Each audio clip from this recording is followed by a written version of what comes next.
सूचना जनसंपर्क एवं भाषा विभाग हरियाणा सचिव प्रवीण अत्रे अंबाला पहुंचे व आयोजित प्रेस वार्ता में सरकार की तमाम उपलब्धियों और योजनाओं को उजागर किया, जिसमें किसानों को सरकार की योजनाओं से मिलने वाला लाभ, पत्रकारों को पेंशन, परिवार पहचान पत्र, सरकार की पारदर्शी नीतियां जैसी तमाम योजनाएं शामिल रही।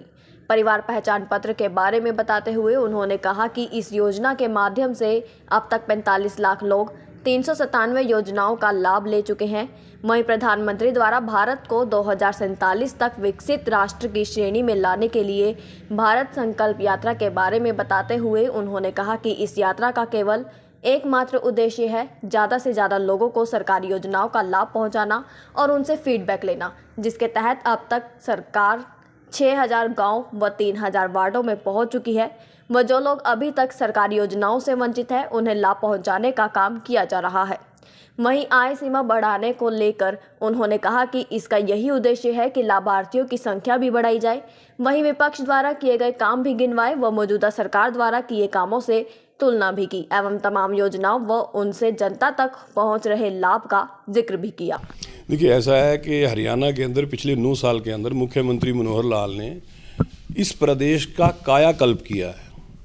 जहां 2014 से पहले जो हरियाणा भाई भतीजावाद, क्षेत्रवाद, जातिवाद, भ्रष्टाचार के लिए चर्चित था, मुख्यमंत्री मनोहर लाल ने पहले तो इस व्यवस्था पे चोट किया, इस व्यवस्था को बदला, हरियाणा के नागरिक को एक पारदर्शी सरकार दी, गरीब और वंचित को उसका हक दिया, हरियाणा के नागरिक के मन में भाव पैदा किया कि सरकार एक गरीब की सरकार है, वंचित की सरकार है, एक हरियाणवी की सरकार है।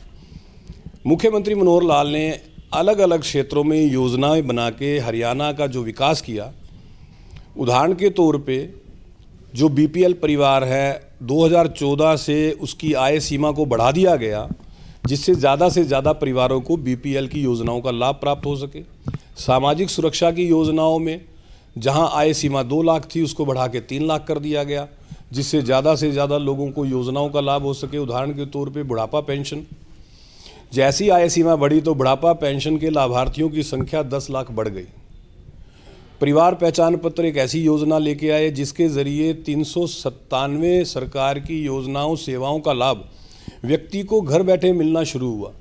45 लाख से ज़्यादा लोगों ने इस योजना के ज़रिए सेवाओं का लाभ लिया है। परिवार पहचान पत्र के ज़रिए आज घर बैठे अगर किसी की बुढ़ापा पेंशन है घर बैठे बन जाती है, विकलांग पेंशन घर बैठे बनती है। सरकार की योजनाओं के लिए अब दफ्तरों के चक्कर नहीं काटने पड़ते। पहले क्या होता था, दफ्तर, दरखास्त, दस्तावेज। मुख्यमंत्री मनोहर लाल ने इस दफ्तर, दरखास्त और दस्तावेज से लोगों का पीछा छुड़ा दिया।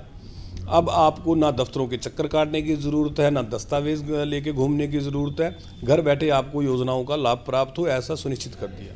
जहाँ तक आपने विरोधियों को कहा, देखिए हमारे विरोधी जो हैं वो बुखलाहट के अंदर ऊल जुलूल बयान देते हैं। विशेष तौर पे मैं बात करूंगा हुड्डा साहब की। अक्सर सुनता हूं हुड्डा साहब कह देते हैं कि साहब हमारे टाइम में तो पर कैपिटा इनकम में नंबर 1 था। बता देता हूं कि 2014 के अंदर हरियाणा की पर कैपिटा इनकम 1,37,770 रुपये के करीब थी, जो बढ़ के अब 2,96,000 रुपये से ज़्यादा हो गई है। हरियाणा की जीएसडीपी 2014 में लगभग 3.25 लाख करोड़ थी, जो बढ़ के लगभग 10 लाख करोड़ हो गई है।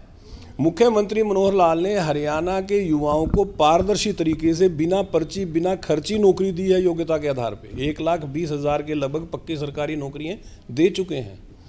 अगर मैं केंद्र की रोजगार से संबंधित योजनाएं और हरियाणा प्रदेश की रोजगार से संबंधित योजनाओं का कुल डाटा आपको बताता हूं तो लगभग 47 लाख युवाओं को हरियाणा के अंदर प्राइवेट उद्योगों में, काम धंधों में रोजगार प्राप्त हो चुका है। तो मुख्यमंत्री मनोहर लाल ने हर क्षेत्र के अंदर जो व्यापक बदलाव किया, जो योजनाएं बनाई, योजनाओं का लाभ जब आम व्यक्ति को मिलना शुरू हुआ, उससे हरियाणा का कायाकल्प हो गया है, अगर एक शब्द में उसकी व्याख्या की जाए।